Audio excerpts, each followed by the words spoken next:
അങ്ങനെ ഈ വർഷവും തിരുവാറന്മുളയപ്പനെ വള്ളസദ്യ കഴിക്കാൻ ഒരു ഭാഗ്യമുണ്ടായി. നമ്മുടെ ഒരു സുഹൃത്ത് വള്ളസദ്യ വഴിപാടായിട്ട് നടത്തിയിട്ടുണ്ടായിരുന്നു. അപ്പോൾ അതിൻ്റെ ഭാഗമായിട്ട് നമ്മളെല്ലാം ചെന്നിട്ടുണ്ടായിരുന്നു.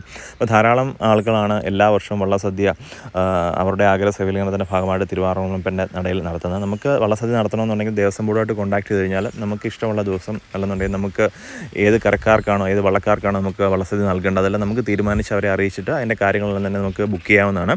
അതുപോലെ തന്നെ ആ ദിവസങ്ങളിൽ വള്ളസദ്യ ഏത് ദിവസമാണ് നടത്തുന്നത് ആ ദിവസം നമ്മൾ വള്ളക്കാർ വഞ്ചി തുഴഞ്ഞു വരുന്ന വള്ളക്കാരെ നമ്മൾ ക്ഷേത്രത്തിലോട്ട് അവരെ സ്വീകരിച്ച് അവരെ നമ്മുടെ കൊടിമരത്തിൻ്റെ അവിടെ നിന്ന് വഞ്ചിപ്പാട്ടും കാര്യങ്ങളൊക്കെ പാടി നമ്മൾ പറയൊക്കെ ഇട്ടതിന് ശേഷം ക്ഷേത്രത്തിനൊരു പ്രദക്ഷിണമൊക്കെ ചെയ്ത് ഉച്ചപൂജയ്ക്ക് ശേഷമാണ് നമ്മൾ വള്ളസദ്യയും കാര്യങ്ങളെല്ലാം നമുക്ക് നടത്തുന്നത്. അതുപോലെ തന്നെ ഒരു ദിവസം തന്നെ 4, 5 ഒക്കെ വള്ളസദ്യ നടത്താറുണ്ട്. അതിനനുസരിച്ചിട്ട് ക്രമീകരണങ്ങളെല്ലാം തന്നെ അമ്പലത്തിൽ ചെയ്തിട്ടുമുണ്ട്.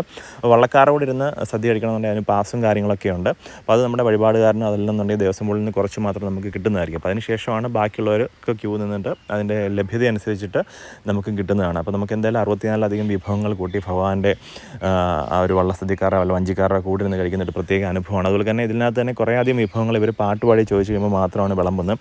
അത് കാണാനല്ലെന്നുണ്ടെങ്കിൽ ആ ഒരു പാട്ടിൻ്റെ കൂടെ ഇരുന്ന് കഴിക്കാനൊക്കെ ഒരു പ്രത്യേക അനുഭവമാണ്. അപ്പോൾ നിങ്ങൾക്ക് വീഡിയോ കാണുമ്പോൾ തന്നെ മനസ്സിലാവും. നമുക്ക് എപ്പോഴെങ്കിലും ഒരു തവണയെങ്കിലും നമ്മൾ ജീവിതത്തിൽ കഴിക്കേണ്ട ഒരു സദ്യ ഇഷ്ടപ്പെടുന്ന ഒരു തിരുവാറന്മുളയപ്പൻ്റെ വള്ളസദ്യ. അപ്പോൾ കൂടുതൽ വിവരങ്ങൾക്ക് നിങ്ങൾ ദേവസ്വം ബോർഡുമായിട്ട് തിരുവാറന്മുളയപ്പൻ്റെ ദേവസ്വം ബോർഡുമായിട്ട് കോൺടാക്ട് ചെയ്ത് കഴിഞ്ഞാൽ ബാക്കിയുള്ള കാര്യങ്ങൾ അറിയാൻ കഴിയും.